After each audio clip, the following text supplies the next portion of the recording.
This is where I talk and everybody goes murmur, murmur until the room goes quiet. Great. Thanks, everybody. Hey, I'm Bob Schwartz. I'm just going to do a minute or two of introduction, and it's really my pleasure to welcome you. Got another one of our What's Now New York sessions. I see a number of friendly faces. I see some new faces, which is cool. I see a few people that I'm affectionately calling regulars now, which is great.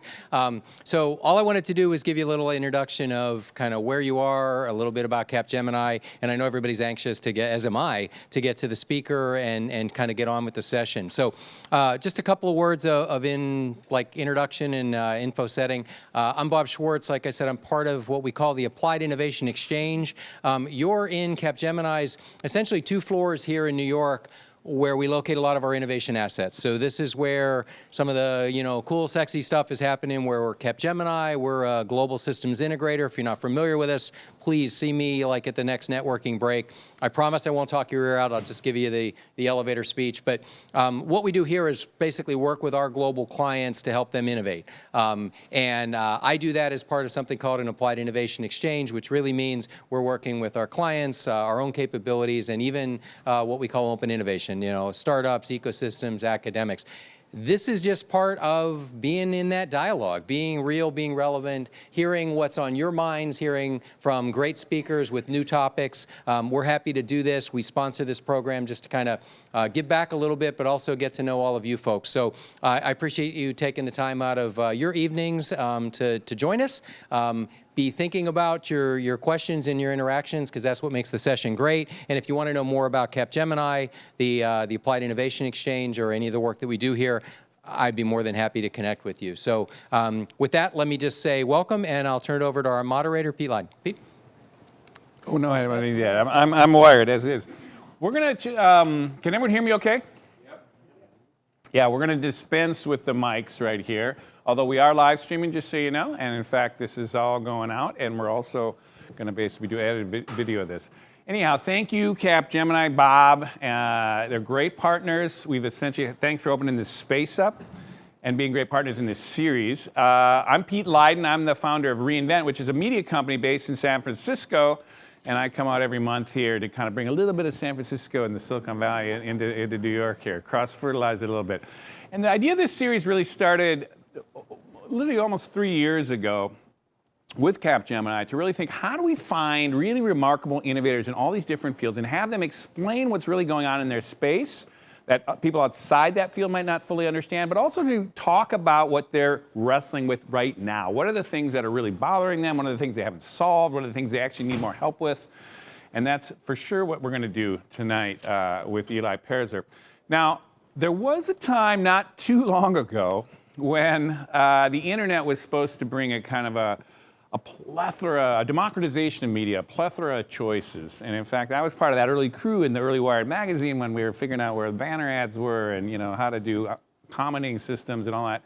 When we actually were just really supercharged that this was going to really transform the way media would work, all for the better. That people would have more choices, the individual would be able to kind of get all kinds of different perspectives on things. They'd be better informed, they'd be better consumers, and certainly they'd be better citizens. Well, it didn't totally turn out that way, as we've kind of found over the years here.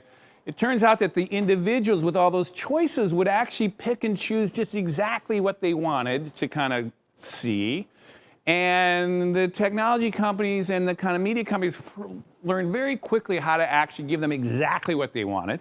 And because of that, we ended up with this situation where we really started to actually polarize the media and basically start to really get to the point where the individuals weren't really understanding what other people were doing on the other side of their kind of bubble. And over time, this was getting to be a real big problem, which we've seen over time. Now, one of the people that saw this early was Eli Perzer, who's our speaker for tonight. And in the kind of the early, really as far back when he came out with his book in 2010 called The Filter Bubble, he started to see that, that what was really starting to happen there and how dangerous that could actually be. And how over time this could actually get very poisonous and very difficult, not just for the country at large, but also for companies and things like that. So for example, a company is trapped in these situations where if you're dealing with one group that's trapped in one bubble that's seeing the world through one set of facts and one kind of way of thinking, They're going to alienate, and the company kind of responds to that kind of view. They're going to alienate people in another bubble, in another set of eyes, in another kind of world that they see a whole alternative universe. And so this has gotten to be a problem for business, for the society, and for our politics at large. And so true to what we're basically doing here is Eli, particularly since last year, since the last election, has been really wrestling with how do you pop this filter bubble? How do you actually start to bridge these communities? How do you try to reverse this process? And what he's going to do tonight is he's going to throw out some thoughts, give a little presentation to start here, where he's going to kind of chum the waters here with some of his thinking about what's going on here. And then what we're going to do is I'm going to come up as we're wont to do here, and we'll start a little conversation. They'll draw that out a little bit more, and then we're going to, of course, involve a conversation with you. We got a lot of interesting characters from the media, all kinds of different sectors, and it'll be a really interesting conversation to go. So with that, I'm going to let's bring Eli on to kind of start the conversation. And for folks who are over here, there are some seats over here if you want to swing around. Great. Hi, everybody. So I'm really looking forward to this conversation. And what I wanted to to kick it off, I wanted to talk about three things. I wanted to talk about sort of the why of the conversation. I wanted to talk about what's driving some different theories on what's driving polarization and what's driving these bubbles. Yeah. Oh, I do need this? Oh, hi. Is this any better? Okay. I feel a little more authoritative. And then I want to talk about what I've learned over the last year about some potential solutions. And I think what you'll see is that different solutions, solve for different problems. And that when we talk about this filter bubble problem, or we talk about the problem of polarization, that actually, we're probably talking about a few different problems together. And so I want to kind of like pull that apart in this conversation. But let's get started.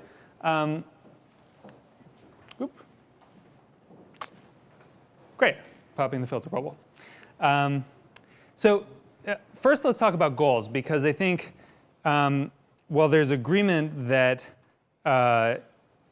bubbles are bad, polarization is bad. It's worth interrogating, like, what do we mean by that? Why do we think it's bad? What's underneath that assumption? And so I've found generally, these four sort of main strains, which is one, kind of if I don't know what I don't know, then I can't make good decisions as an individual. Or if we're not able to agree on facts, then we're not able to make good decisions as a society. Another one that I think I've become equally, I think we tend to think about this sort of in a context of like rational discourse, where I'm making an argument and you have a different argument, and if I can't hear your argument, then then I can't think about it and I can't respond. I've actually become increasingly convinced over the last year that equally, maybe more important, is sort of the emotional version of that, which is basically, if I don't understand your life experience, then it's very hard for us to exist in a community together. And that kind of emotional context sharing is as important for a democratic society as actually the shared facts. Like the shared sense of, I understand what your experience is, is really critical. And actually, when you look back at the Federalist Papers or some of the kind of early writing about democracy, arguably they weren't just thinking about this sort of like the marketplace of ideas. They were thinking about this problem of like, what if people can't understand each other and how each other are living, and how do you actually build a society when people have trouble imagining what it's like to be someone else? So I think this question of kind of reducing bias and increasing understanding is important. A third reason to pop a bubble might just be like to understand the world, to see different pieces of the world, to be provoked. And a fourth might be, sort of a premise that it's inherently good to be exposed to a diversity of ideas. And the reason I'm trying to, this isn't an academic exercise, I think the reason that I'm starting here is that depending on which of these things you care about, the solutions are actually pretty different. So if what you want to do is create cross-group understanding, that may or may not have anything to do with elevating civil discourse in like a rational, high-minded way. And so I think we just need to kind of keep this in mind as we go through the conversation because what the goal is matters. So let's get to what's driving polarization.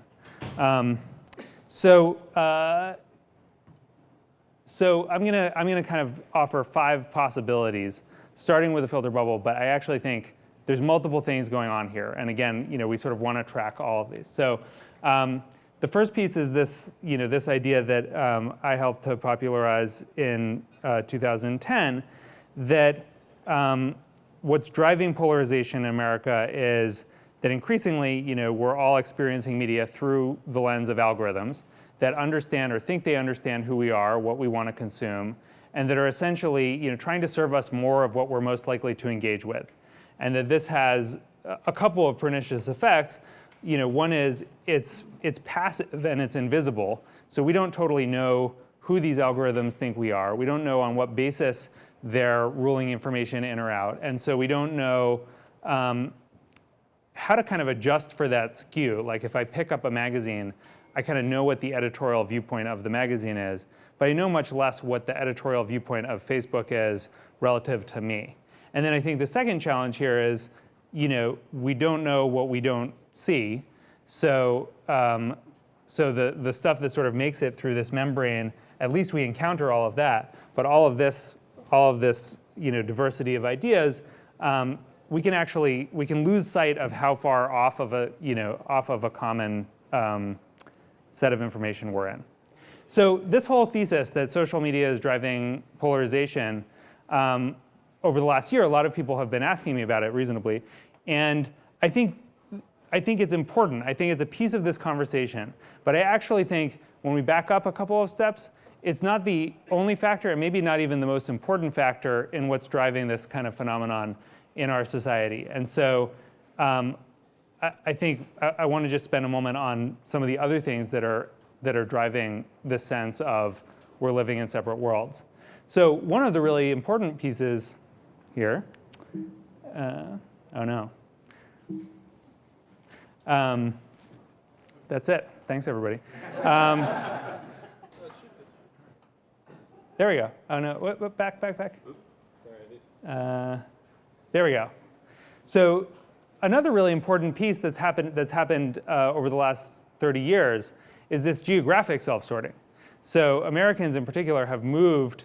Some people have moved and other people have stayed. And what someone who will tell you about the physics of self-sorting will tell you is that you don't need a lot of people to move in order to get a very polarized environment. And so what we've seen is that Americans increasingly live in communities with people who think like them, with people who share their beliefs, and with very little exposure to people who think differently. And some of that's because a lot of people are moving to cities and are Democrats and are surrounding themselves with other Democrats. And some of that's because the result of that, I come from a small town in Maine, and I was looking back at my grade school class, which was 16 people, and 8 of us left and 8 of us stayed. And there's literally a one-to-one mapping to political party in that leaving and staying phenomenon in my grade school class. So I think this is another really significant thing that's just happened over the last 30 years. This isn't the way that it was 50 years ago, but it creates this fact that people don't have relationships, not only just across political divides, but also across class divides, that increasingly we just live with people who are very much like us, which I say as a Brooklynite who goes to my little coffee shop and drinks my fair trade coffee with my friends who are doing activism. I'm part of the problem. But ooh, wow. This is really meta. This is appropriate for a talk on self-referential issues. So geographic self-sorting is another part of the problem. Pete, we shouldn't have let you touch the computer. Yeah. Where's our tech for? Oh, sorry. Yeah. Yeah, I noticed that, but I didn't know what to do when my shoe's untied in front of. Thank you. I'm gonna.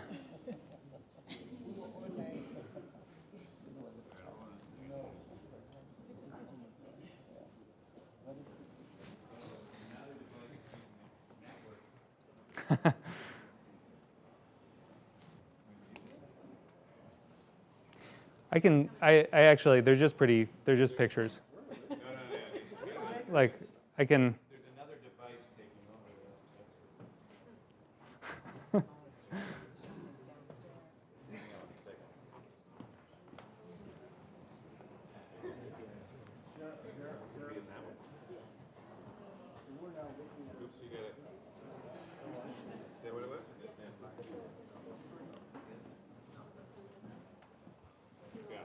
Okay. Good. Yeah. Great. Okay, put it back. Yep. Okay. So we're not actually going to dwell that long on the problem part because I want to get to the solutions. But here's another hypothesis, which is that the institutions that bound us together and that helped us see a common reality, that we've lost faith and lost trust in them. So the media as one, but actually, it's striking that there's a whole bunch of institutions that people have kind of. This graph did not look this way 10 years ago or 20 years ago or 30 years ago. And what you see is that almost every institution is underwater except for the intelligence community. If we lose trust in the institutions that are whose job is to kind of bind us together, then you'd expect that people would kind of go to their respective corners. A fourth hypothesis is this is actually an asymmetrical problem. And I think this is a piece of the equation too, and it's uncomfortable to talk about because it's hard to have a conversation about seeing the other side and talk about asymmetries. But I actually think empirically, when we look at the structure of media on the right and the structure of politics on the right, it does look different from what has happened on the left.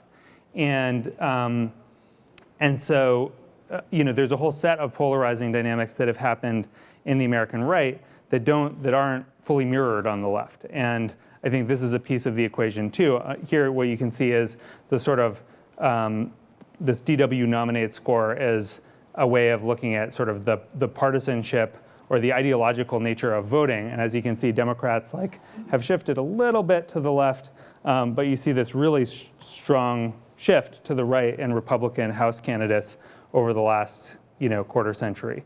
So, DW, I don't actually. It's basically a technical. It's something that researchers use to assess voting scores essentially. So this is a piece of the puzzle too.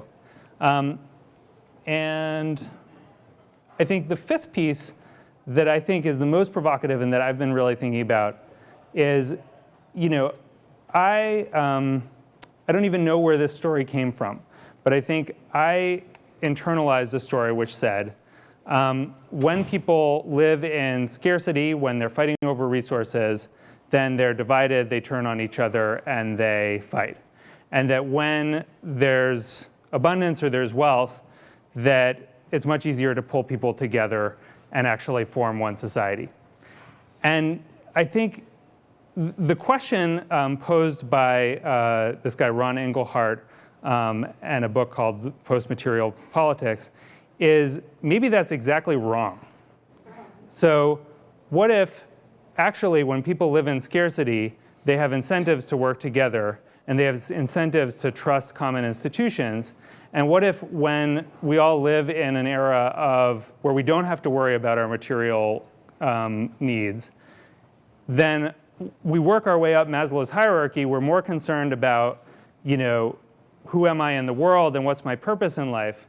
And that actually that is driving a lot of the kind of identity-driven politics that we're seeing right now, that the anxiety over where I fit into the world is more acute because we have, a lot of people have their basic needs met. And this would kind of explain why we're seeing this kind of dynamic happen, not just in the United States, but in places where there isn't a huge amount of economic inequality, like Northern Europe, and in lots of different places across the world. So to me, this is one of the most sort of provocative hypotheses that I've heard about what might be going on out there, what's in the water that's driving people apart, or that's driving people to their tribal corners. So now let's talk about what can we do about it. So here's my five pieces. So let's talk first about what doesn't work in popping filter bubbles and getting people to look at things from another point of view. So one thing that doesn't work that everybody sort of immediately goes to, and I do too, is like, well, why don't you have people just read, content from the opposite side? I'm going to like subscribe to Breitbart, or I'm going to subscribe to The Nation, and then I'll really understand how the other side thinks. And what studies show is that this not only does this not work, it literally backfires. So when we read partisan, polarized content from the other side, it reaffirms that they're assholes. And I say that on both sides. Like everybody has that experience of like, yeah, I knew it. And people kind of actually get more entrenched. And so having this sort of the easy solve of like, let's just all cross-consume content doesn't appear to actually be a solution. Another thing that doesn't work, and this is more controversial, but often talking about difference actually makes it harder to overcome difference. So there's this tension, in research about sort of racial conversations and racial diversity, where on the one hand, it's critically important for there to be a conversation about race. On the other hand, when you talk about race, that brings people to, that brings people's racial identity to the top of their minds. And when that happens, generally people behave in a more biased way, especially white people. And so, so there's this catch-22 of like, you want to have the conversation, but having the conversation actually, in a way, can prime people to view things through a more racial lens. And so, again, there are these sort of backfire effects where one wants to be careful, not to just do the thing that seems intuitive, because it can actually just dig us in deeper. I think the last piece, and I say this as someone who's a liberal or progressive, is part of what's going on is kind of this epistemic difference where people understand truth and understand what exists in the world in pretty different ways. And I think liberals often assume in the solutions that they impose for these problems that conservatives share their way of thinking about the world. So I'll give you a very concrete example, which is that there was this whole fake news conversation after the election, and immediately a bunch of well-intentioned people said, well, let's post articles that really are set up by an independent panel that say what's true and what's false. There's a great study that came out that showed that the readership of fake news was almost entirely not the readership of the fact-checking articles. Like people who are inclined toward fact-checking articles and toward the idea that an independent panel would be a valid way of constructing truth are not the same people as the people who are consuming fake news in the first place. And I think if we don't wrestle with that, if we don't wrestle with the fact that there isn't agreement about what constitutes validity or how you get to validity, then it's very hard to get to how do you actually solve this problem. Okay, so I've got 8 possibilities of how how you can solve it, and I would love to then open up after we talk to more conversation about this, because this is definitely just a working list. But so okay, so let's jump in.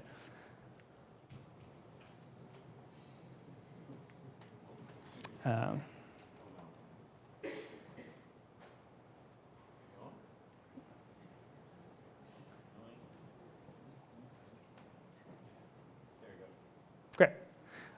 So the first sort of obvious thing that works is like people having relationships with each other. That's by far, if you look in the like sociological research, having a relationship with someone who's different from you that is a real life relationship is the best thing you can do. And you get back to the social sorting problems of we don't live with those people, we don't communicate with work with those people or communicate with those people. But nonetheless, like this would be a great place to start, which is like let's just actually know someone in a different group. That reduces the biases we have. It helps us be more open to the arguments they're making. It's great. Another hypothesis is how can we actually use stories to build empathy? And I'm really fascinated by the work of a group called Narrative 4, which this is a like right-wing anti-immigration activist in I think like Indiana, and a recent displaced I think he's Somalian. No, Nigerian.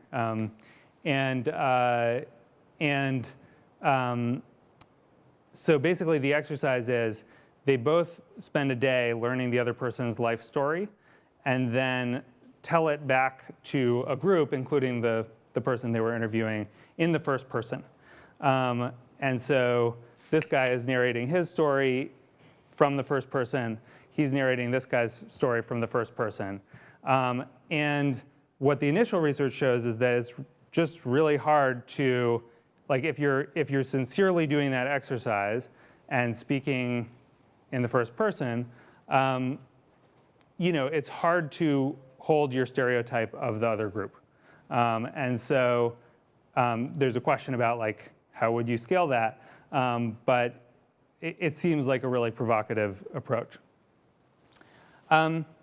Here's another approach which I've been really fascinated by. So I've been, one of the questions that I've been wrestling with is like, what do we need these identity or these tribal structures for?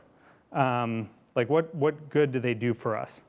And I started learning about my favorite name of a psychological theory of all time, which is called terror management theory, which the terror in the terror management theory is existential terror. It's like, I'm afraid of dying.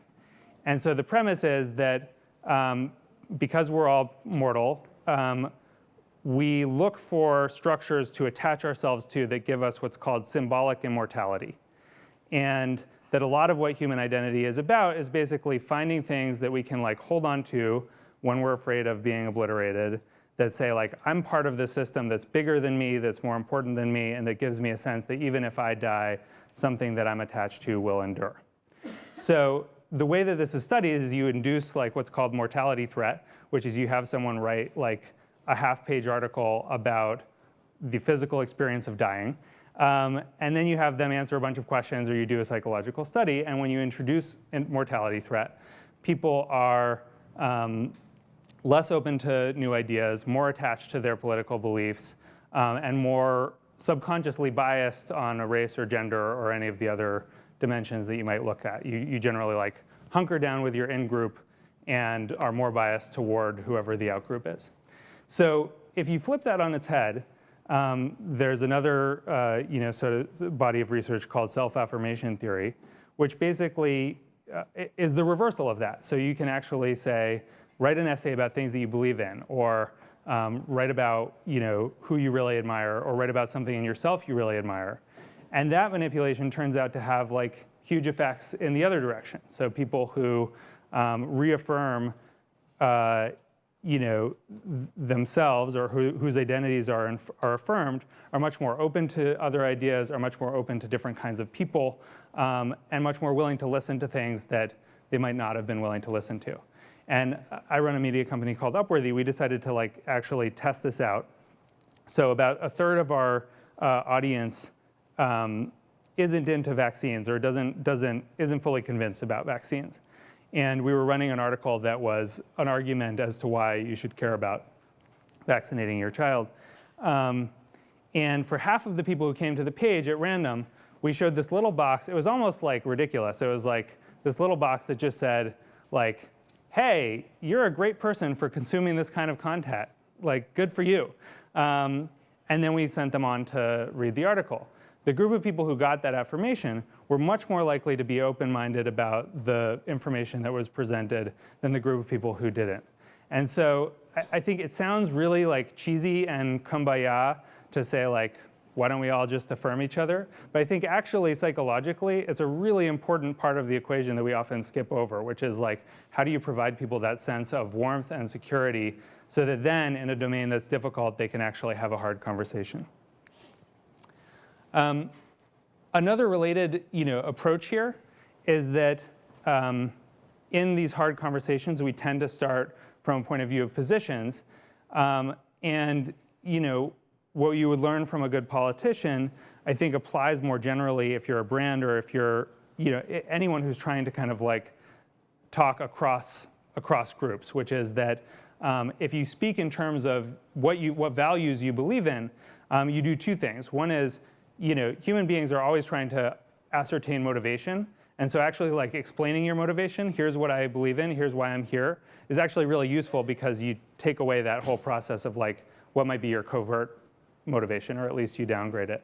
And then the other is like, if I'm having a conversation with a conservative or a conservative's having a conversation with me, like often we will actually be on the same page about values. We might not be on the same page about anything else, but it offers us one little sliver of a place to say like, yeah, I'm into freedom too. Like I love freedom. And that's actually like a place to start the conversation that then allows me to interpret it in a different way. Another approach here is to say, okay, it's really hard to get people out of their identity groups, but we all actually have multiple different identities. And there's a political scientist who was telling me about where the best cross-partisan conversations happen online. And one of the very best places is like sports bulletin boards. And the reason is like, we're all members of the Yankees tribe like first. And so it doesn't really matter as much that we disagree about something because we have something that binds us together. And so I actually think this is another kind of like around the side intervention, which is like, how do we actually just bring people together under different tents that aren't political tents so that opens up that sense of commonality so that then we can have these conversations. And then I don't mean to be flip, but like the other thing that brings people together is like, has been historically wars. Like the World War II was, was the biggest place where America kind of found a, sort of a new identity of itself where you had a bunch of people from different classes and races coming together in search of a common purpose. And I've been thinking about this because obviously I don't think a war would be a great solution to the problems that we have right now. But that sense of a project, that sense of what is our calling that is going to be worth it to kind of like hold your nose and work together with someone who you'd otherwise hate, really does feel to me to be missing and really important. And I think there are any number of hypotheses about what that calling might be. But someone was saying to me, like, this is actually not for anyone who's been in a company or who's worked at a company, like, when the company's like jamming to do something really big and everyone's on the team, like, you don't have the drama that comes up as soon as like things are kind of quiet and people get restless and start arguing about who's leaving stuff in the kitchen sink. And so the question is like, that's, I think, one of the best ways to to come together and to start seeing things from other points of view would be just to like do something that has nothing to do with that, but that would be a big enough project that it would be worth like a bunch of people coming together to sign up for. So those are 6 or 7 possibilities. And I'm really excited to kind of have a conversation about what I'm sure I've left a bunch out. But I would love to have a conversation about that and to talk with you, Pete, about all of this. So that's a starter.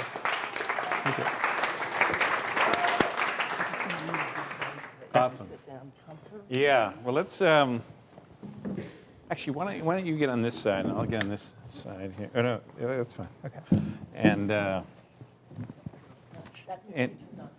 oops. Okay. Well, actually, let's get in the middle here. Why don't you shift this? And let's click one more time. Oh yeah. Here, I'll click. There we go. What's now near? We might go back to that, though, so let me just hold that. So I was furiously taking notes. This is my kind of way of doing things, processing things. And when you started to say you wanted to make a war, I was like, oh, cool, I'm putting that down. But then you then you pulled back on that one. Yeah. But I didn't actually do as thorough a kind of introduction, I think, is some people might want to do. And so what I thought I'd do, just as way of back, instead of just jumping right into the 8 solutions, is just back up a little bit in how, a little bit going through your career and how you arrived at where you arrived. Yeah. And I think there's some interesting things there. And for those of you who don't know Eli, I mean, he actually kind of was one of the youngest executive directors, while he was your early career, executive director of Move On. Yeah. Extremely young for someone running an organization that I think had 8 million people at some point. But what's interesting about that, as I was thinking and reflecting on it, is how your whole job then was how do you band people into a tribe that was almost impenetrable from the outside. I mean, you didn't, and you were focused on cohesiveness and how you didn't want to. And I'm just curious how that impacted your own thinking about this filter bubble situation. I know at the time you probably were thinking about it, but as you think back on there, did you see how much easier it is essentially to bind people as opposed to get people to build bridges or reach out? Or any thoughts on that reflection of your assignment then as opposed to what your assignment is now? Yeah, it's a great, I mean, all of that is contextual to this. And, anyone who's worked in progressive politics also knows that there's no way to bind people together, actually, because everybody has their own issues and agendas. But, I think one of the things that was really interesting about that experience was, this question of kind of like different identities and how do you, which identities come to the service. And at Move On, a lot of people actually weren't at that time as much like I'm a partisan Democrat as it was a sense of like I'm not part of the political conversation in a very like George W. Bush era dominated moment. And so there's a great essay about I think one of the challenges is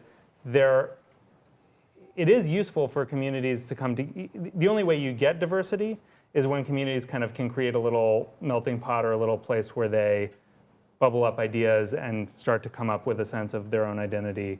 You want that, but then what you also want is kind of cross argument and cross discussion. And I think what feels different now is the sense that there isn't an argument across groups. In the same way, like there isn't a single thread, that we're all so far entrenched in our own worldviews that we're having much less trouble even imagining what someone else's might look like. I think what it felt like, at any rate, in 15 years ago, was that there was enough of a kind of like layer of national conversation that you could make these kind of arguments across. And so, I think that's one of the things that comes to mind. But Interesting. Well, then you went on to found Upward. Then you made a mention of it here, but I just wanted to, and again, for folks that you might want to describe what you were doing there. But essentially, from the outside, you guys were perfecting ways to essentially optimize media to reach and be shared, but it was good media, it was good ideas. But you guys were really on the cutting edge of the kind of A/B testing and multiple ways to actually get ideas out. Right. And again, at the time, now looking back on it, was that part of innovating a part of the problem at some level, or was it just something that I'm just curious how you look back, because you then were. I mean, at times you were able to get things out to millions and millions of people. Yeah, I And, mean- and probably people beyond, people who are, in their silos, right? I mean, so there's positive sides to it too. So I'm just curious what Yeah. your whole experience of the Upworthy experience Well, that was one of the has things been in that the early was- days. Yeah, no, that's what's been really exciting about it is that if you look at the Upworthy audience, it is this kind of surprisingly cross-partisan audience. And it is a group of people who generally have come together around, sort of a set of values, but that actually has a bunch of Republicans, independents, and Democrats. And so, I think from the beginning, having done Move On, I didn't want to do, sort of that type of media again. We really set out to think about how do you talk about. We're not going to pretend that we are ambivalent about gay marriage. Like we have a value that says that is right, but we're also not interested in scoring partisan points and banging people over the head with how wrong they are. And so how would you tell stories that invite people in, that invite in people's curiosity, and that isn't about like kind of shaming them for whatever their perspective is, but that's like telling an engaging story where you're rooting for the protagonists and you want to be with them. And so, to me, and one of my favorite, sort of, one of our all-time hits is this piece called "Comfort Cases," which is about sort of initially it's about this guy who was in the foster care program. He was, and he had to like literally take his worldly belongings with him from house to house in a garbage bag. And so he starts this little nonprofit that's like basically just providing like suitcases for kids in this system. But his whole story is like way weirder and more interesting than that. And it's actually the weirdness and interestingness about it, not the like sweet story about a guy who's coming back, that I like.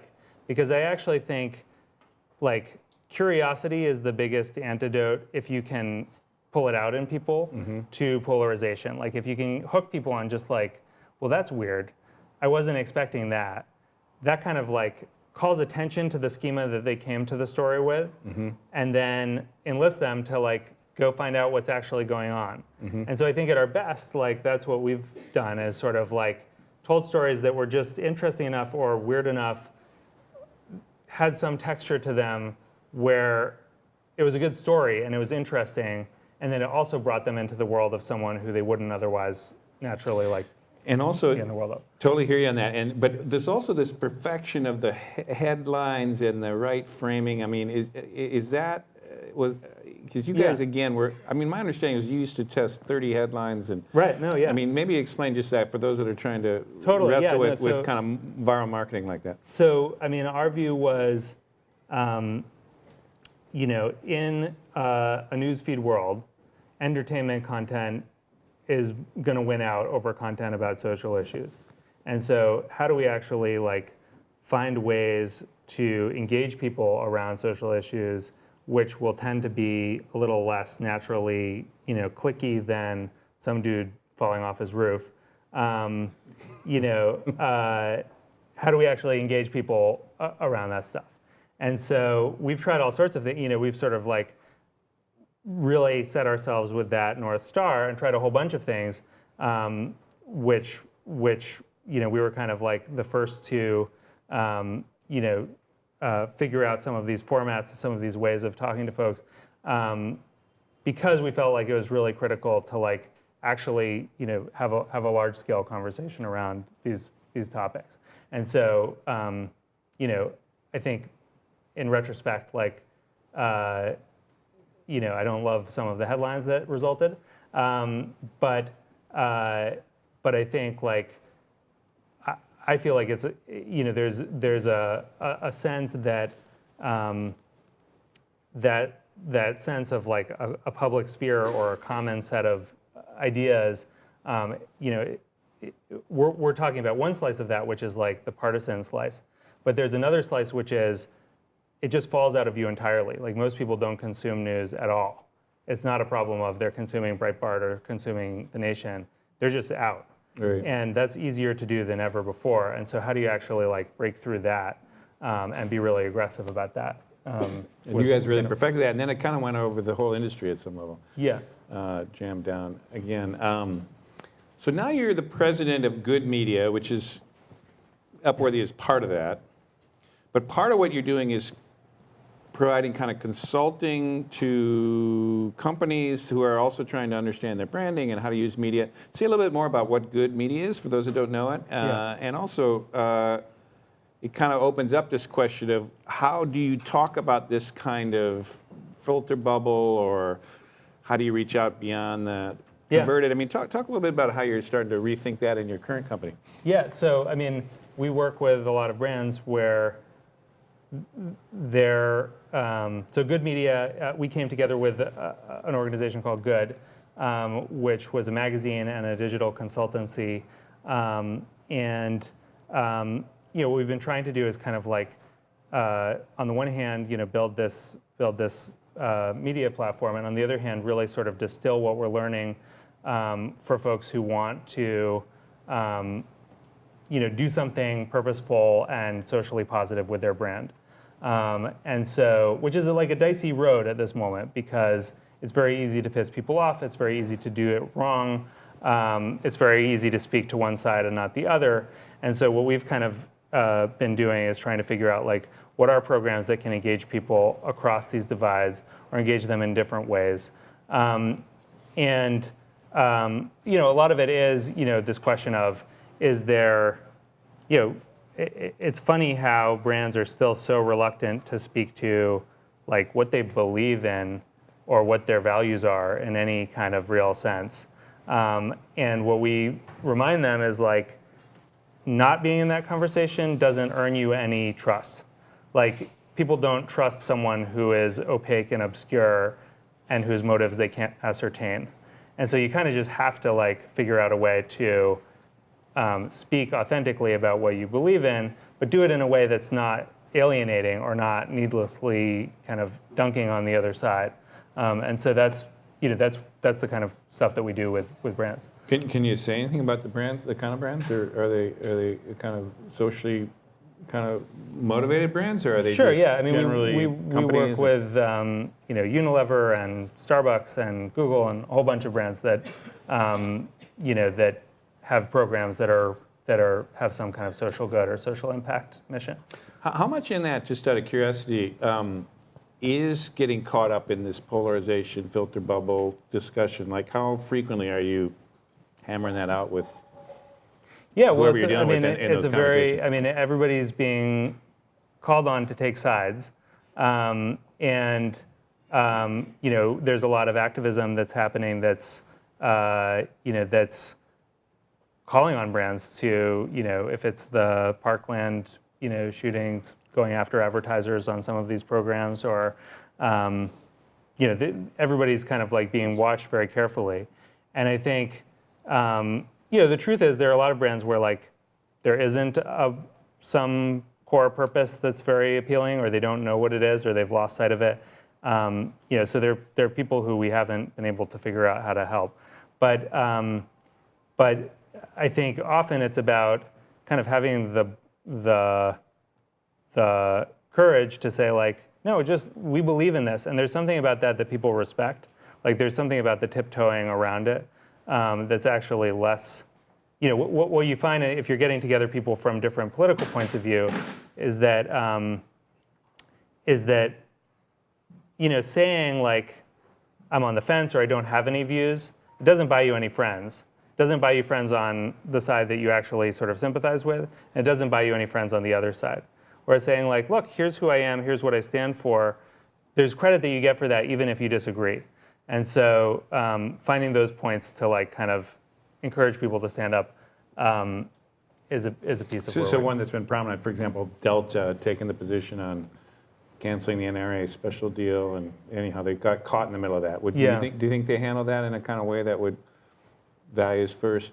It worked, or I'm just curious. One of any of these. I mean, I would say discussions? honestly, it's hard. As soon as you're reacting to something that's happening out in the public, like it's harder to. Like, it'd be much better if they had figured out some of these things that they believe in first, because once you're reacting, it's hard to read it as anything other than a reaction. Like So, but I'm not actually close enough to it to like Just curious. give a strong critique. All right, well, we're going to be turning it over here. So if people think about your questions or positions, there things about this this set of 7 that he threw out there, too, that we could build on. But something everybody kind of faces, I'll just end up with this, is like the classic Thanksgiving family dinner kind of thing.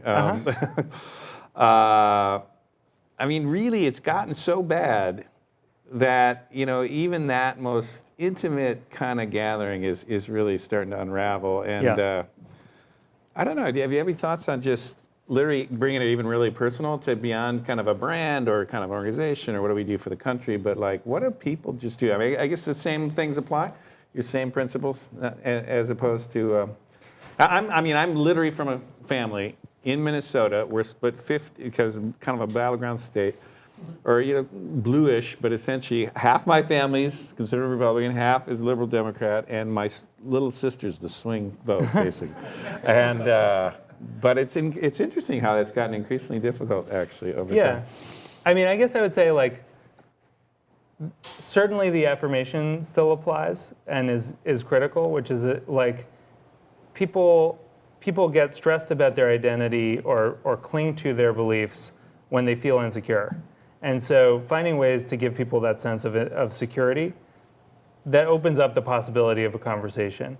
And so to me, like if we were to approach those conversations with that first in mind, you'd approach it really differently than like, so what do you think about Trump? Well, I hate him. Well, I love him. And you go off to the races. I think I think the values thing, the shared values piece like is critical. And then I also think like the shared project, like what research would say is that if you all sort of together built something together, stacked some wood together, whatever it was, before you have that conversation, that would actually help a lot. And there's just amazing research where like if you have if you're working on kind of racial bias, and you have people play tug of war divided by in racial groups, the implicit bias that you can measure goes way up. And if you do mixed groups and have them play tug of war, the implicit bias goes way down. And so, that feeling of we're on a team doing something together, actually, just changes your relationship with other people who are around you. In a way that's really powerful. All right, take that all home to the holidays. We got a ways to go here, but I'll tell you what I'm going to do is push the slide back, and I just want to see before we get into the conversation here with everybody. I just want to see if you had to take one of these as your leading idea that could actually do something concretely positive in this, and you can think about it from the point of view of the polarization of the country, business, how are you going to reach out to other folks? I just want to kind of go around and get a show of hands. It's just you get one vote. Like, what's the one thing here you can think of doing? And I'm just curious how that might spread out. And Eli here, who's probably collecting data for his next book on this thing, would be interesting too. So who think the number one thing is building relationships? Oh, wow, a lot of hands there. All right. How many think empathic exercises, that like this narrative kind of thing?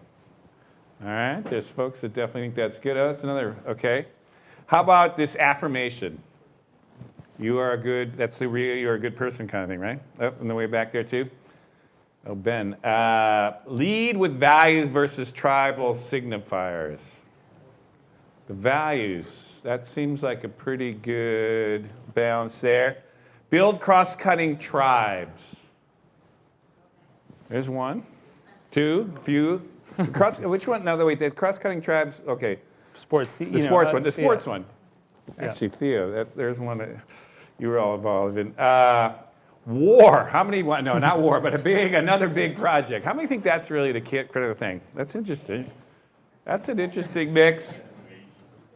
And then what else? That's what we're going to get into. What's interesting about what just happened there was, with a few exceptions, it was pretty evenly distributed. Yeah, no, it was. On the idea. Affirmation didn't have a lot of fans, but other than that. And what do you make of that? Anything you make of that? I clearly haven't affirmed the audience enough. No, not just on that one, but on all of them, basically. No, yeah. I mean, it's interesting. I mean, I actually haven't done this exercise before, so it is interesting to see how spread out we are. It's probably, probably the answer is all of the above, and sort of what your entry point is in the conversation. But yeah, I'd be curious to hear also. I mean, Yeah, well, let's turn over. Let's do that. And what we're doing here is this is being captured on video. It's live streamed. It also goes edited later. So when you get the mic, wait for the mic, and also stand up and just kind of identify yourself. And you can put yourself in context of what you do or how you relate to the conversation or however you want to do it. And then I'd love to hear some thoughts on what people make of this, particularly if you have any new ideas. That's going on here. But anyhow, let's put it out. All right, in the back here, let's start right there on the steps. And there's two folks. Yeah, get the mics. Yep, bring the mic over there. Yeah, I think it's no, because it goes out to the live stream. They won't hear it unless you have that mic. You want to just stand up too? Hey guys, we're gonna shoot this too. I'm James Felton Keith. I represent Personal Data. We're the largest data trade association on the planet. And anyway, I like a lot that you had to say. I raised my hand earlier on affirmation, but when you started your talk, you mentioned scarcity. And so I think personally, and I've been thinking about this issue quite a bit, I think that scarcity at the individual level is subject to perception. I think it's quite relative. And so if I see that you have, $116 billion, let's just say hypothetically, and I have zero, right? I think you're trapping too much value. And so even as resources of sorts, whether they be products or services, are relatively abundant relative to last week or 20 years ago, I still think I have relatively little access to resources that affirm my life. And so I don't feel that even though we live in the West, in a place of, again, relatively hyperabundance, that I am a part of that equation. And so I am desperate. And so my measures are desperate. And so the way that I interact with the world is desperate. And it creates a rift. And so I think that's where we are right now. We in the United States kind of thing? Or? I think across the board. I was in Warsaw the other week, and it's the same over there as it is over here. It's really nice to be in the center of town. It's really nice to be in Manhattan. But it's different everywhere else, even in Brooklyn. I don't make it to Brooklyn much, but so I just wanted to throw that out there. I think it's something else that we should be noodling on, is how we distribute affirmation, how do we distribute value as a sort of economic measure to really physically invite people in. Yeah, I think that's provocative, and there's this big discussion that's happening about to what degree is what's driving people certainly towards Trump, a sense of being left out economically, and to what degree is it anxiety about status.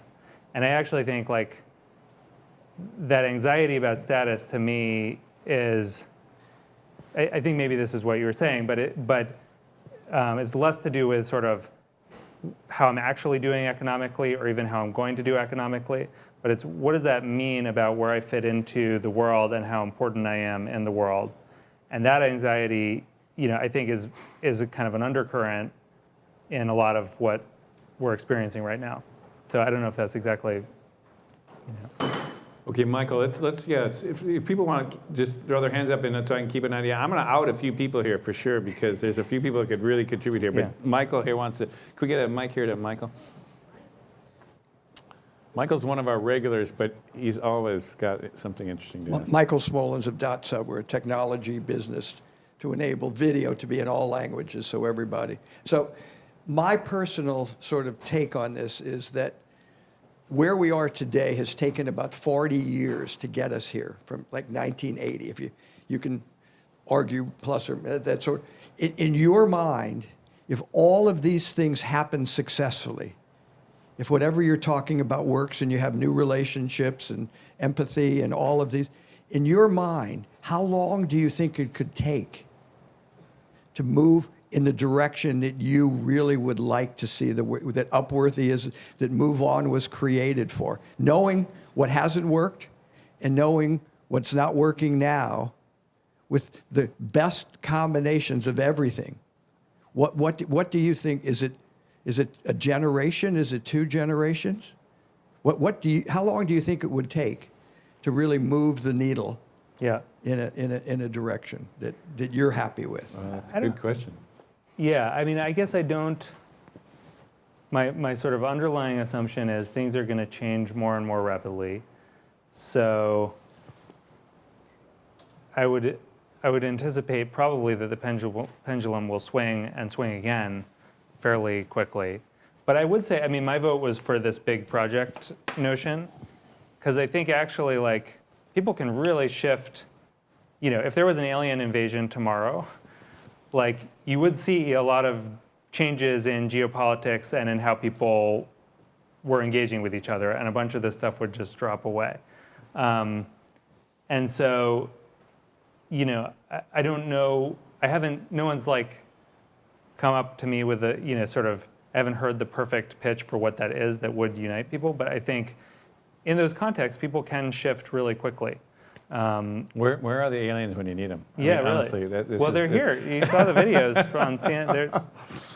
No, that's awesome. Anyhow, there's other folks here, but let's get the person. Hi, how are you? My name is Dr. Lisa George. I'm with Healthcare Coverage and Services. And I appreciate how you made a negative thing like war into a positive thing of bringing people together. I'm curious if you consider the Me Too movement something that is like a big project. And also I'm curious to know, they asked us which we thought would be the biggest. Which one out of the 7 do you think is the biggest? So, I mean, I do think this big project is probably the fastest route to building a more kind of cross-integrated and less divided society. I think that, you know, I'm losing track of the first part of the question. Can you? Yeah. Do you consider the Me Too movement Oh, yeah, right. also Yeah, something the Me that Too is a movement, big yeah. problem? I think it's a huge project, and I think it's a critical project. I don't know that, you know, I think the challenge with that project is, you know, how do you enlist everybody, including men? And thus far, I think, you know, men have not figured out what their role is appropriately in that conversation in a leadership way. And so I feel like, by which I mean, like, what is your role in that project if you're a man and you're for that project? And so I think, you know, that's something I am thinking about. But I think, I think probably the kind of project, you know, I think probably projects that you want something that cues some other kind of all-encompassing identity that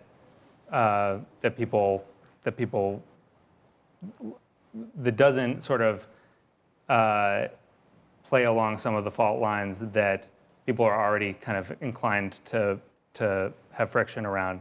If your purpose is to build one unified group, I think there's many other reasons to pursue that project that I'm for anyway. You know, I mean, but I'm not sure that as a unifying, everybody comes together moment, that's the place that I would start. Well, you know, the big project, I'm also very kind of drawn to the big project, but I was thinking, oh, climate change, wouldn't that do it? But again, it's one of those things that automatically kicks in about opposition. The one thing that seems to me would there be a restructuring of the economy, a kind of economic project? And actually, there's somebody lurking out here. It's Andy Stern. I wouldn't mind calling out here, but or not. But there's other people here. But the question is, it seems like there's something that would unify, not just on this in the United States, but also European. That there's something going on about a different kind of economy that would touch everybody. Yeah. that might be the project. Do you feel that?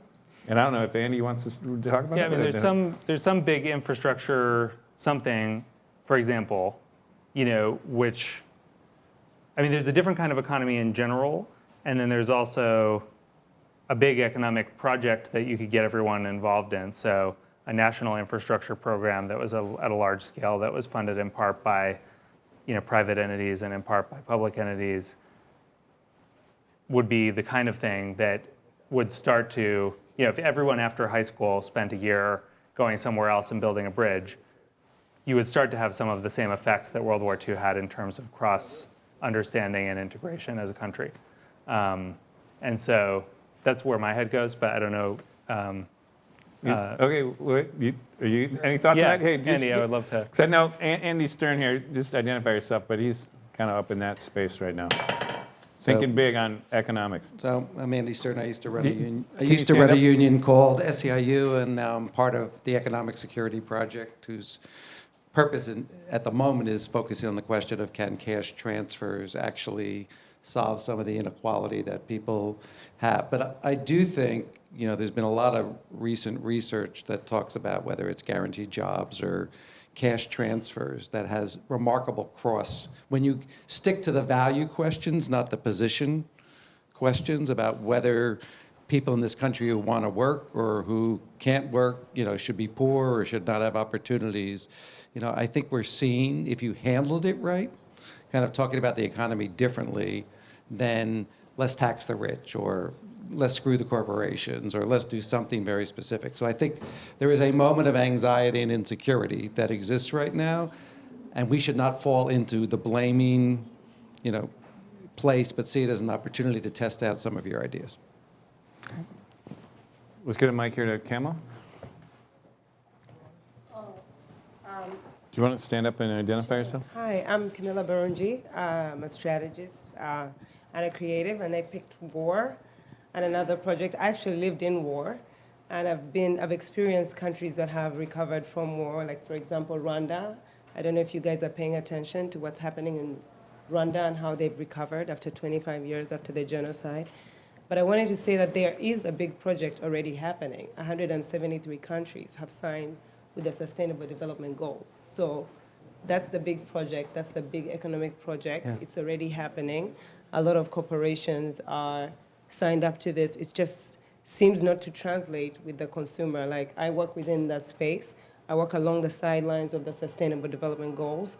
And I just don't understand how, the tech community, the innovators are just not aware that there's a huge commitment and there's trillions of dollars poured down this space, and it's right there. It's in front of us. It was an agreement that was signed, and hey, that's the big project. I feel like. That sounds great. Last week, I gave a talk in Mountain View before 300 people with blockchain, very cutting-edge technologists, and I asked that question to the audience, and only 20% of the audience there had ever heard about the sustainable. So it's not the Sustainable Development Goals is not something that's a common knowledge among the normal population. This was really smart people in Silicon Valley, and they hadn't heard about it. Yeah. No. What do you, Eli, your thoughts on that? Yeah, I mean, It's almost like those are big, audacious goals, but are they kind of pitched right, or because it sounds like the war is, hey, we're all going to get killed, or it's just all-encompassing. There's something about the all-encompassing thing that doesn't hit, even though it's an ambitious big goal. I would say, I don't know. I'm just curious if you think there's other elements of the big audacious goal that Well, the have other- to be I mean, a threat or something. yeah, no, the threat is critical. Like I'm sort of as a pragmatist, I guess, on this front. Like, the thing about the Yankees example is that works because there's the Red Sox, and so you can get there's a different fracture point. It just happens not to be a political fracture point. And so I think, as someone who has been kind of like a sort of global community idealist. I think the last year or two has really made me kind of reconsider that in a way, which is to say that I think when you look at the needs that people have in their identities, it is to exclude someone. Like that's part of the deal. Part of the package is like, I'm special because I'm not this other group. And I think we can be creative about how to arrange that so that we're not always excluding the same people, or so that it's the Red Sox versus the Yankees instead of, a class or racial or political line. But I think that. So you think it's like baked in DNA, like kind of roaming the savannah kind of deep in I think that people humans? people need to feel connected to some group that makes them feel special. And I'm not sure that, as much as I would like to all be part of one global society, I'm not sure that we can ever have that as our primary identity, that I'm a citizen of Earth, unless they're citizens of some other planet. I mean that literally. But I'm curious. Someone was saying they totally disagree, and I would love to hear. Okay, Yeah. how about in the back there? Yep, let's get him, Mike. And sorry, there are people. Oh gosh, okay, we got a bunch here. Okay. Yeah, I'm Aldo, and I'm a documentary photographer. So I have two things to say. First thing, I raised my hand for building relationship because as a photographer, 15 years ago, I was in Kosovo, and I was covering the post-war situation there. And there were these two ethnic groups, like the Serbian guys, let's say, and the Albanian guys. They were fighting each other a lot. And what were you saying just right now? When I was asking to one of those two, what do you think about the other? They said, oh, they're murderers, they destroyed my country, and all those rapists. Yeah. But then, as they were neighborhoods since a couple of years before, when I was making the name, what do you think about him? So, oh, he was an amazing person. I gave him my child to raise. I was spending a lot of time with him because they were not thinking that I'm sorry, my English is not perfect. But the Albanian guy was thinking, if he was thinking, what do you think about the Serbian guy, the worst thing possible. But when he was saying, what do you think about Dimitri? Oh, Dimitri was amazing. He was my friend. He was really my neighbor. So this is why I say building relationship is my first choice. And this is why I not do agree with the war thing. Because, as you said, you always need an enemy. And also, with my European heritage, I have to say, I feel that community thing here is way more highlighted than what we have in Europe. I feel a citizen of the world. This is why I'm here, because I don't. For me to be Italian or to live here in the U.S. or to live in China, it's no problem. It's Earth, and I feel there's many more people that I know from the with a European heritage that feel this way than American people that I know that feel this way. So I don't know. It's just too much simplified, but just Yeah. How about the woman? That's a beautiful thing. But go ahead. Do you want to respond to that? And then, or you seem to want to talk right away to that. Can you just stand up and identify yourself? Yeah, so I mean, I agree with that sentiment. Also, from Europe, also happen to be Albanian, so that fits into that story. I agree with that sentiment, but I wouldn't necessarily say that Europe is more tolerant than the States. In many ways, I think there's a lot of racism in Europe and just a lot of exclusion in general. And I guess where I'm heading with this is, to me, the most important thing is being exposed to other people, different cultures, different backgrounds, and that's really, not being secluded, right? And that's really, as a citizen of the world, the part of the reason why in Europe you get that is because you're close to a lot of other countries and a lot of other cultures, and it's something that you might not get in the United States per se, but. I see it as that to me is the most effective way to change somebody's perspective on another group of people. I did have a question for you though, and that was around, all of these ideas are very good ideas in isolation, right? How do you compete with something as fundamental as a computer algorithm, categorizing people, into specific buckets and giving them an infinite amount of information? Yeah. How do we implement this at a large scale? That's a great question. I think that's one of the key questions, and I think I've been, quite involved in a bunch of conversations with folks at these companies, trying to think this through. I think two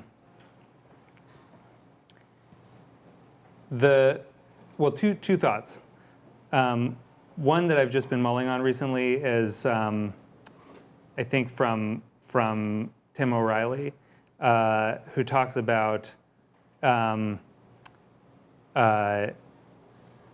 everybody talks about sort of the risk of super intelligent AI, and that we're going to have these runaway AIs that, we ask them to make paper clips, and they get so obsessed with making paper clips that they wipe out the human race in the process of making the most efficient paper clip, right? This is the paper clip problem from AI. And he makes this really powerful point, which is, businesses and governments are super intelligent AIs. They already exist. They can do all the things that a super intelligent AI can do. They can process information at a much higher volume. They can take in information from all sorts of places. They can use it to make decisions and make them with a lot of force in different places. So that already exists. And sure enough, when the metrics are not set right, they veer off in bad directions, which is exactly what we're seeing right now, whether it's Facebook or whether it's, companies optimizing for short-term return or whatever it is. So this isn't a far future problem. This is a very present problem. I would suggest that one of the biggest challenges of this moment, and the one that I'm very interested in having a conversation about, is we don't know how to formulate what we want if we want a democracy in a kind of metricable or machine-readable way. We don't know. And this is kind of the big problem, which is some polarization is good, but too much polarization is bad. What do we want to say about how would we instruct someone, how would we instruct an AI to set the limit rate? I don't think we know the answer to that question. And so starting to think about what are the metrics or goals that we ought to be setting for how our social fabric works in a really rigorous way seems to me to be really important, because that's the kind of thing that a company like Facebook understands. If you say to Facebook, you got to keep this number between 7 and 5, that's the kind of problem they can solve. Building a democracy isn't the kind of, I don't think we know how to ask the question right, I guess is my point. So is the argument regulating Facebook? Is that what you're proposing in a measurable way? It's not even, I think there's some regulation of Facebook that would be good. But I don't think that, I think there's a bunch of more fundamental questions about how do we think about the structure of a good society in a way that we can measure and communicate about, that I don't think we have. I think it's more. I don't think we know the answers to that yet, and I think that's actually part of what we're running up against, is we don't know how to tell the machine what we want. If I could just add to that, just for those that are interested, Tim O'Reilly did a What's Now San Francisco with us, which was a fascinating time, really around the launch of his book, which is a great book, by the way. And he kind of rethinks what an algorithm is, and you kind of alluded to it, but he says, right now, the economy is set to a certain algorithm, which is you have to maximize shareholder value. That's just an algorithm. That's just like what a computer does. It's just set the rule, and then everybody operates on the rule, right? And so you could retweak that algorithm at the societal level, and you could get a very different outcome. And so he's just challenging us at this time, where we're really kind of at this moment of what is the basic reset that we want to get. I think that's kind of what you're getting at. And I think it's a really fascinating kind of way to think about this, not just at the highest level of the economy, but also how these other things operate. Okay, there's a ton of questions here. You know, this guy in the corner has been saying it, and then we're going to get over here. We'll get to you in the front there. Hi, I'm Could you James. stand up and identify yourself? I'm James. I'm a designer, maker, and I have a signed copy of the Filter Bubble. Thank you very much. I've got two questions. The first is a cross-cutting tribe just a new tribe? In that if you have two sides and you form a third side, if they don't sort of penetrate that audience deeply, then it's just a new side. And New York, to me, is a cross-cutting tribe fighting against other monocultures that this is essentially cross-cutting. My second question is, if you ask the 20 questions that precede a final question, you can kind of control the answer of that final question. Did you test whether you could change people's minds on Upworthy to control the last 20 links they watched and then like change the political view of someone? It's fascinating. Should I answer that? Yeah, or should we no, go yeah. for it. I was just saying the next guy. No, that's a fascinating question. We didn't do that. But we do think about, sort of how do we, how do we persuade people in a way that is durable and that they'll listen across these divides? And, for me, part of that's about sort of the conscious act of like, I'm going to make an argument to you, or I'm going to tell you a story. You know where we're coming from, and you can kind of evaluate it on that basis. So some of the kind of like, cognitive psych stuff that one could do, I think, isn't in the service of like making arguments in a democracy. I think on the cross-cutting tribe question, I guess this is getting back to, I haven't articulated this super clearly, but my view increasingly has become like, we only really understand ourselves in the context of tribes. We all belong to multiple of them. This current moment has made it a bad word, but if you talk about communities or you talk about groups or you talk about identity, it doesn't have to be a bad word. It's just how we understand ourselves in the context of society. What I think is scary is both people generally, like it seems like that layer, like that stack of different identities has thinned. And there's a bunch of sociology looking at like, people are just part of less of those kinds of things, which may be why partisan identity has become so much more important to people as like the prism through which they look at everything, because like they're not as members of a bowling league or members of whatever other like kind of association as much. I think the other piece is, it feels like, whereas spatially, it used to be that those groups would sort of cover more ground. Like I'm in the center, but there's a group that brings me over here, and a group that brings me over here, and a group that brings me over here. It feels like they're more stacked on top of each other, so that you're kind of more likely to run into the same people in a different context than totally different people in different contexts. And so, to me, that's how I'm thinking about sort of some of the challenges. I don't know if that may be way too abstract, but that's kind of where my head's at.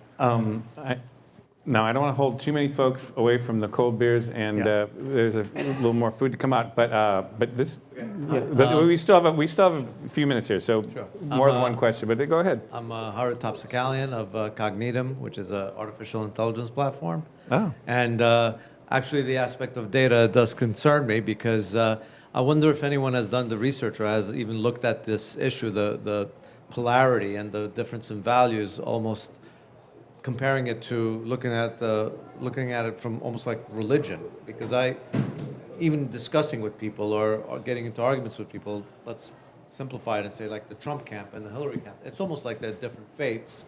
And no matter what data you present to them, they ignore the data, or they'll say that, well, that's just a slice of data. Yeah. So data, just like in religion, you cannot convince someone of a certain faith with data. It almost becomes like this is the same kind of value systems that are in place now. You cannot convince with data. Yeah. And I'm just curious to know if anyone's even looked at it from that angle. Yes, and I mean, I think we can say there's a lot of evidence that people are not making these decisions on the basis of information or data. You can't provide them with more information and they change their minds. People look at signifiers like, what does Donald Trump think or what does Barack Obama think, and adjust their opinions about something dramatic. Like if you look at Republican opinions about Putin before and after the election, it's like a 40-point swing. It's like people went from hating him to thinking he was a great guy. But I think that suggests something else, which is really critical here, which is that's because like for 99.9% of people, it doesn't matter at all what their opinion of Putin is. Like it's never going to have any practical consequences in their lives, what their opinion of whether he's good or bad. And one of my favorite pieces of kind of behavioral economic science is like these studies where you poll people and you ask them like, is climate change real or something? And then you say, or a better question is the climate, getting hotter every year? And a bunch of conservatives will say, no, it's not getting hotter every year, which is empirically true. And then you say, like, I'll give you $10 if you can guess how much the climate has gone up over years. And people go like, yeah, it's gone up a bit. Because so I guess what this gets to for me is like, people evaluate sort of the utility of an idea or a position in two ways. One is kind of an instrumental value, which is like, I know this information and so it's useful in my life in some tangible way. I can change the battery of my car. And then the other is this sort of like, I'm signifying something with this. And often what we're talking about in politics is things that have like high signifying value, low practical utility value. So it's easy to say, like, I like Putin because it says something about me, but I'm not going to lose anything by having that view. And so I feel like, the closer you get to what people actually have a stake in, the more you get to a willingness to actually see data and make decisions accordingly. But I think part of this is that politics doesn't feel relevant in that way right now. It feels relevant more to signify something than to actually make a difference in their lives. Fascinating. Okay, let's go here. We got a last couple of questions, and then we'll be able Hi. to socialize. Hi, Alfie Rustam. I'm a author and tech entrepreneur. And last week I just launched my book, hashtag 2084, where humanity is enslaved by a super intelligent AI using the anomaly detection system, which keeps us within very narrow prescribed norms. And so there's an instance of where technology is used to, and it's allegorical to what's happening. Yeah. But I'm wondering if on the flip side, if we could actually have a diversity measure, because I'm fed up of getting all this content that's geared to very narrowly towards my interests or what they perceive my interests to be. And I'm wondering if there's a way of increasing that, because a lot of these solutions, I wonder about scalability. So I'm wondering if we can increase diversity in content consumption using technology as a solution rather than as a cause of the problem. So yes, and it depends on what problem you're solving, whether that's a good thing or not. Like, in other words, I would submit that merely making everyone consume a little bit of everything wouldn't solve some of the divides that we have right now, wouldn't create necessarily more cross-partisan understanding. But I think it would do a bunch of things as far as people just having a wider view of the world, having more serendipity in their lives. So I think it does get back to this question of like, what are you that first slide that I put up of like, what's the goal? Is the goal, serendipity and a broad view of the world in itself? Or is the goal, I will say one interesting thing that I was reading recently is that one of the effective interventions when it comes to partisan, sort of news sources is if you simply sort of provide people a map of where the periodical or article they're reading right now is on the kind of partisan spectrum with very little narration. A lot of people will go like, oh, I seem to be reading a lot of, like I wasn't as conscious of reading only stuff that was on the left or the right as I am now. And I'll kind of like moderate, or at least I'll be skeptical of stuff that's way out there. And so that's one kind of feedback mechanism that you could enlist to solve for that tendency. But to your point, that might actually narrow the diversity of ideas that people encounter. So some of these values are like naturally in tension. I think that's part of why it's an interesting and hard conversation, because you don't want to crank it all the way up to diversity. You don't want to crank it all the way down to one monoculture. I'm going to take this moment just to make a point, because we're at the very end here. But a lot of what this series, it hadn't occurred to me until we were talking about this, but a lot of what this series is here and what we've tried to do at San Francisco is specifically cross-fertilize different innovators in different fields and cross-fertilize a network of artists and people from fashion and technology and AI and all kinds of stuff that's happening here. And we have found over the last 2.5 years now in San Francisco, it just opens up so much new creativity and again, the diversity principle, as much as we're talking about these homogenous kind of groups, it is interesting how multidisciplinary interconnections are, in fact, where so much creativity and so much kind of the innovation basically comes from. Yeah. So it's a funny kind of situation that are kind of societies going into this kind of homogenous kind of groupings at a time when we're learning very clearly that there's essentially it's those multiple perspectives that really, and the diversity actually brings up so much. And again, it's another pitch for like why we're going to be doing for the next year here, systematically going through different fields all the time. And we welcome you to all come back and bring folks from other fields as well, because we're building a network here, a diverse network we're trying to figure out that really actually thinks differently. So anyhow, that's my last pitch. We're going to give one last thing here. Can we get another perspective? And then, sorry about that. And then we're going to have time here for everyone to just chat. And Eli's going to be around here too. Go ahead.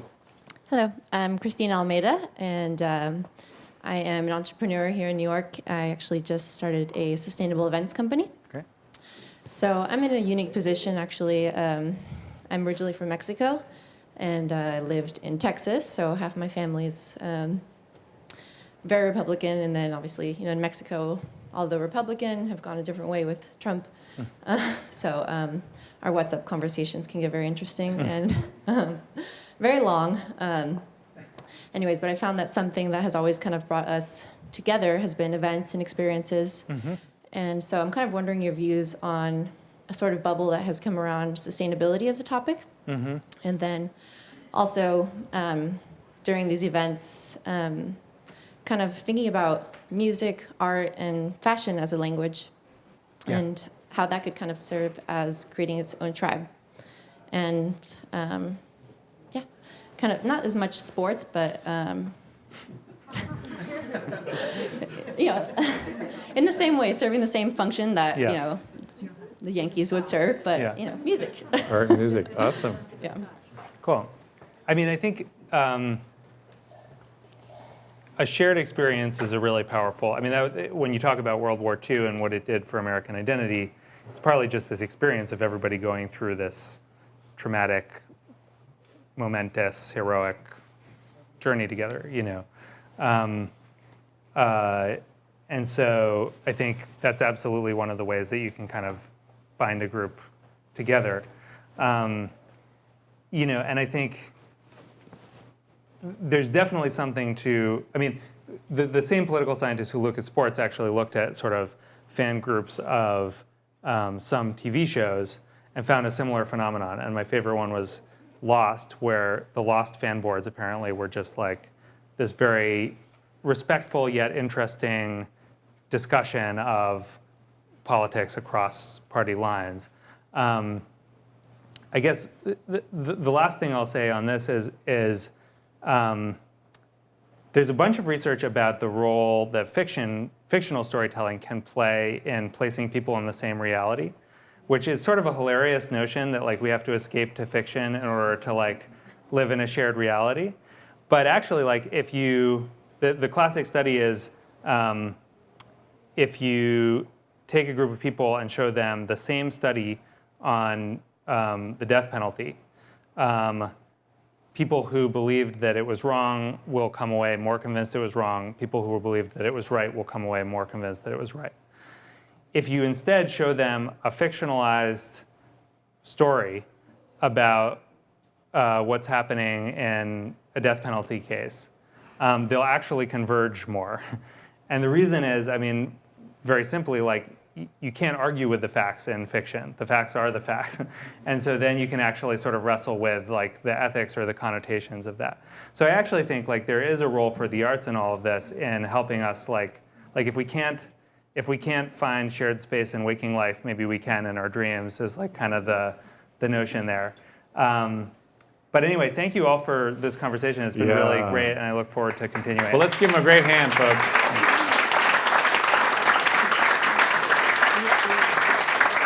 Thank you so much. And there's more food, more drink. We'll hang out here. He's around. And also come back and bring interesting characters from different fields who would like this kind of conversation going forward. Thank you again.